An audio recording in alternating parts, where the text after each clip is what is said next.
առաջարկը, որ անում եք բարեկիրթ լինելու, ասելով, որ ժողովուրդը մեզ այստեղ է ուղարկել ոչ թե իրար հետ կռիվ անելու համար, այլ աշխատելու համար, կարող է հետաքրքիր թվալ, հատկապես եթե ինչ որ մեկը սա լսեր, ով ոչնչից տեղյակ չէ, այսպես լսում, ասում աղա ինչ մարդ է, ինչ լավ առաջարկ է անում։ Հիմա եթե խոսում եք բարեկրթությունից, իմիջիալոց նաև ժողովրդի այստեղ մեզ ուղարկելու հետ կապված, թեկուզ այն վիճակով, որով ընտրությունները անցել են, մեր գնահատման բազմաթիվ խախտումներով եւ կեղծիքներով, այնուամենայնիվ նույնիսկ այդ ամենից հետո պատկերը այնպեսին էր, որ այստեղ պետք է լիներ 4-րդ խմբակցությունը, Բարգավաճ Հայաստան խմբակցությունը, որը ստացել էր այդ ձայները, որից ուղղակի գողացան։ Այդ մանդատները ուղղակի գողացվեցին, որպեսզի դուք ունենաք 3/5։ Հիմա ինչքանով է սա բարեկիրթ։ Այնուհետև Բարգավաճ Հայաստան կուսակցության նկատմամբ տեղի ունեցողը։ Ինչքանով է սա բարեկիրթ։ Գիտեք, այստեղ շատ իմ գործընկերներ Մեսրոպ Մանուկյանն ու Արտուր Սարգսյանն նույնիսկ այստեղ չկալանքի մեջ է։ Ես նայում եմ ուժեղ Հայաստանից Նարեկ Կարապետյան, Դավիթ Ղազինյան, Մամիկոն Ասլանյանով տարիներ շարունակ եղել է ապօրինի քրեական հետապնդման ու կալանքի մեջ։ Մյուսներին եթե մոռանում եմ, ներողություն եմ խնդրում, ու մնացած այլ մարդիկ, որոնք այս ամբողջ ընթացքում ենթարկվել են ձեր կառավարության կողմից այս ամբողջ խոշտանգումներին ու քաղաքական հետապնդումներին։ Հիմա մենք չենք կարող այս ամեն ինչից դուրս գալ այստեղ եւ մտածել, որ մենք այսպես ինչ-որ վակուումի մեջ ենք, սա ինչ-որ անկլավ չի այս ամեն ինչից դուրս։ Եվ սա չի կարող չանդրադառնալ։ Հիմա եթե ավելի կոնկրետ այս ամեն ինչին դուք ինչքանով եք համարում բարեկիրթ, ժողովրդավար, հատկապես եթե չեմ սխալվում ձեր կենսագրությունը ընթերցելուց, նաեւ եվրոպական գիտությունների, այսպեսի ինչ-որ բան կար, ինչքանով ասա ժողովրդավար, ինչքանով ասա բարեկիրթ եւ այս ամենի ֆոնին ձեր առաջարկը ինչքանով է անկեղծ ու իրատեսական։ Շնորհակալություն, պարոն Քոչյան, ձեր մատնանշածը բարեկրթության հետ կապ չունի։ Նկատի եմ դուք մատնանշեցիք կենտրոնական ընտրական հանձնաժողովի մի որոշում եւ իրավական գործընթացներ, որոնք դուք մեկնաբանում եք այնպես, ինչպես դուք եք մեկնաբանում, ես համաձայն չեմ ձեր մեկնաբանության հետ։ Բայց դա բարեկրթության հետ կապ չունի։ Ես չեմ առաջարկում համաձայն լինել ամեն ինչի մասին։ Ես ընդհանրապես առաջարկում եմ լինել բարեկիրթ։ Ես ձեր գնահատականների հետ համաձայն չեմ։ Ես կարծում եմ, որ Հայաստանում գործում է օրենքը եւ մեր իրավապահ մարմինները, դատական մարմինները աշխատում են համապատասխանաբար։ Իդեպ հետաքրքիր է, որ դուք քանի որ ձեր հարցի մեջ եւ բարեկրթության մասին խոսեցիք եւ քաղաքական ճնշումների, եթե ես ճիշտ եմ հասկանում։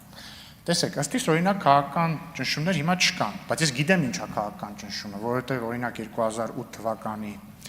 մարտի 3-ին, երբ որ ձեր հայրը նախագահ էր, պարոն Կարապետյանի հայրը ՀՀԿ խմբակցության ղեկավարն էր, եթե չեմ սխալվում, մարտի 3-ին մեր դուռը ծեծեցին ԱԱԾ աշխատակիցները եւ սկսեցին մեր տունը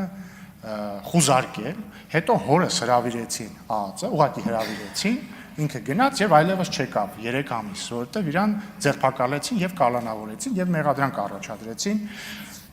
պետական իշխանության բռնազավթման մեղադրանքով։ Իհարկե ինքը կատարելապես անմեղ էր, որովհետեւ այդպիսի փորձ ընդհանրապես տեղի չէր ունեցել, ինքն էլ առավել եւս ոչինչ, այսինքն ղեկավար կազմում չէր եղել այդ հանրավակների եւ ինքը 3 ամիս քաղբանտարկյալ էր, 2.5 կամ 3։ Եվ արդյունքում գործը փլվեց եւ կասեցվեց քրեական գործը, նա ազատ արձակվեց։ Ես գիտեմ, որ նա բռնաճնշում է։ Իսկ բարեկրթությունը նույնպես գիտեմ, որ նա բարեկրթությունն է, որ այդքանից հետո, այն որ ասում եք, չէ, բա մեր կանանավորված ընկերները, նրանց երեխաները, հայրերը, ես իմ 18-ամյակը դիմավորել եմ իմ հոր կանանավորված վիճակով։ Եվ բարեկրթությունն այն է, որ իմանալով որ ամենայն հավանականությամբ ձեր հոր ուղիղ հրահանգով է իմ հայրը ձերբակալվել եւ իմանալով որ պարոն Կարապետյանի հայրն էլ այդ ժամանակ իշխող ՀՀԿ խմբակցության ղեկավարն էր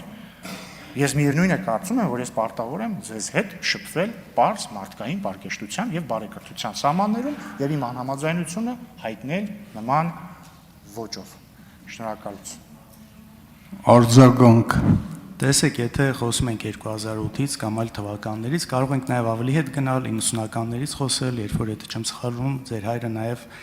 ազգային ժողովի փոխնախագահ ու տարբեր բաներ հիշել։ Իմ հայրն էլ վարչապետ էր։ Հիմա առանց մտնելու, իհարկե համաձայն չեմ այդ դիտարկման հետ, բայց առանց մտնելու այդ ամենի մեջ հիմա ինչ է դուք ուզում ասել, եթե 2008-ին կամ 96-ին կամ 2001-ին կամ 2015-ին եղել են սխալ բաներ, ուրեմն հիմա արդյոք դրանով արդարացվում է այդ ամեն ինչը։ Այսինքն սա է ասածը ամեն անգամ խոսալ այն ժամանակ S էր, այն ժամանակ N էր։ Իհարկե չեմ մտնում մնացած հարցի մեջ իմ անհամաձայնությունը փաստերով նկարագրելու, որովհետև դրա ժամանակն էլ չկա, բայց ինչքանով ասա անկեղծ։ Եվ եթե դուք մինչև այս ամեն ինչը հրապարակային հայտարարում եք, որ վենդետա լինելու է, ու հիմա ասում եք, որ նկատի ունեմ իրավական վենդետա, վենդետան իրավական չի լինում, իրավական լինում է արդարադատությունը։ Ու դուք այս ամենը հիմա ասում եք մի մարդու, ով ընդամենը 2 օր առաջ իմ հերթական դատավորությունն էր, որը շատ լավ գիտեք ինչի մասին է ու ինչա կատարվում։ Պարոն Քոչարյան, վենդետան, իրավական վենդետան հենց կամ շուտ արդարադատությունը հենց ժողովրդի իրավական վենդետան է, որովհետև ժողովուրդը եւ իրենից ծնված դատական համակարգը պատժում է հանցագործներին։ Հաջորդը, ոչ ես ամենևին չեմ ասում, որ եթե նախկինում եղել են բռնաճնշումներ, հիմա պետքա բռնաճնշումներ լինեն։ Ես ասում եմ ուղիղ հակառակը։ Ես ասում եմ նախկինում եղել են բռնաճնշումներ, հիմա բռնաճնշումներ չկան։ Եվ չգիտեմ, ուղղակի նայեք, թե ինչեր կարող են ձեր խմբակցության անդամները խոսել եւ հարցնել ինձ, վարչապետին, մյուսին, ինչեր կարող են ասել եւ հարցնել մյուս խմբակցության անդամները եւ դուք կտեսնեք, որ Հայաստանը ժողովրդավարություն է, որտեղ գործում է օրենքը։ Մեզ մոտ ինչ որ ավանդույթ է ձևավորված, որ եթե մարդ քաղաքական գործիչ է, բայց գործում է հանցանք կամ կասկածվում է հանցանք գործելու մեջ, ուրեմն ավտոմատ դա քաղաքական գործ է, չէ, դա ավտոմատ քաղաքական գործ չի։ Ես ուղղակի չեմ ուզում անձնավորեմ, կարող ենք այս զրույցը հետագայում շարունակել։ Շնորհակալություն։